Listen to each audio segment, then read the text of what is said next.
Thoughts in my head can be so loud that it seems impossible to tell the difference between my intuition and my anxiety. Listening to the wrong one can lead you down to a path of life or death. I'm kidding. Calm down, Tom. We're going to give everybody an anxiety attack before we even get started. Listening to our intuition can be scary at times, but everybody knows it's the right direction. It's very expansive. It's exciting. It's a life of adventure where going down the path of reacting to our anxiety, this can be basically our own internal torture chamber. Because of this, I created a 3-question process for me to tell exactly the difference between my intuition and my anxiety. Number 3, stay tuned because it is bulletproof. I came up with these 3 questions in a high-stakes situation that I had with my startup. I took my startup from my basement to getting a deal on Shark Tank to getting on the cover of Time magazine. Everything was going great. Had a full Grypmat staff, office, and everything. And then I get this loud voice in my head that says, drop everything and buy a one-way ticket to Hawaii. To make matters more crazy, this was March 14th, 2020. And if you remember, this is the day before the world shut down from COVID. A lot is happening on the news, and I need to make a decision quick. Do I stay or do I go? The first question I ask myself is, where do I feel it in my body? Usually, a lot of people feel their intuition in their gut, and then their anxiety is typically, it's like a stress response in their shoulders or their neck. So right away, okay, I don't feel like this is stress. I do feel stress, but from this question, I felt it more in my gut. So for more clarity, I go to question number 2. Where do I see fear in the timeline? For example, if I am responding to fear, that is clearly anxiety. So an example is maybe you have the voice of take the job. And the reasoning is because I may never get another job again. You're responding to the fear. You're responding to the anxiety. Where the fear in the timeline of intuition is the fear of the outcome. So in this situation, I have this deep feeling of I should go to Hawaii, but I'm actually afraid of the outcome. I don't know if the grocery stores are going to be open. I don't know if they're going to have toilet paper, if you remember that. I don't know what to expect. The only thing I got was get a one-way ticket. I need to be 100% certain. Is this my anxiety or is this my intuition? So that's when I go to question number 3. I simply ask why. So here's the pro tip is I write this down. So when I hear the voice, I write it down. In this situation is drop everything and buy a one-way ticket to Hawaii. I ask why. I'm looking for 2 things. The speed of the response and if it's a fear-based response.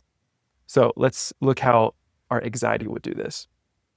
Example would be, let's say it's coming in as take that deal or date that person, and you ask why. If there's a response very quickly, that is anxiety. Also, if it's fear-based, so date that person. Why? Because you may end up alone the rest of your life.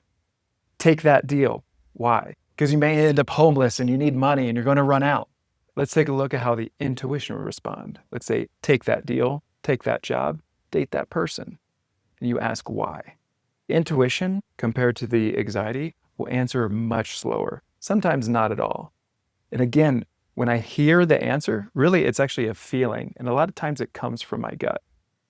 So I just give it time and space to have an answer. And a lot of times the answer, it's either coming from my gut or I can actually feel it coming from me. So when the voice came up, drop everything and buy a one-way ticket to Hawaii. When I asked why, the answer really came from myself because that's an adventure of a lifetime. Your intuition will only guide you towards things that are expansive, exciting, that will grow you. So now that I've written down the voice, why, and then the response, I simply will write down, was this fast? Was this slow? Does this have a fear-based response? If it does, I'm underlining where the fear is. After doing this, I was 100% certain, okay, let's make this move. Now, I didn't want to seem like a crazy CEO who just disappears and goes to Hawaii. So I text the entire Grypmat team, who wants to go to Hawaii? Everyone replies back, are you insane? I'm staying. So instead of looking crazy, I just looked like I was insane. Everyone said no except for one guy. He was our new guy. He's been with Grypmat for 5 days. It's Sunday, so technically he's actually only been working for 3 days. He says, let's do it. I get the final response at 11:50 p.m. March 14th. Keep in mind, the next day, the world is shutting down. I call him right away and I say, if we go, we have to leave the next flight. We leave for the airport 6 hours later, and we thought we were going to be gone for 2 weeks. We end up being gone for 18 months. After checking the ticket prices, turns out it's $141 one way to get to Hawaii. Maybe my intuition is tied to Google flight prices somehow. When we got on the island, it was completely shut down because there were no more tourists coming, which means we were able to get houses 90% off, and the island was completely empty, just us. So coincidentally, this new guy, the one person that said yes, was our videographer.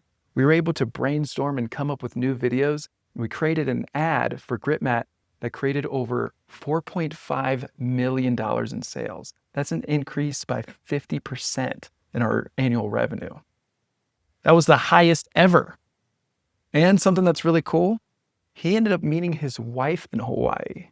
So if you listen to your intuition, you might get money or you could get married.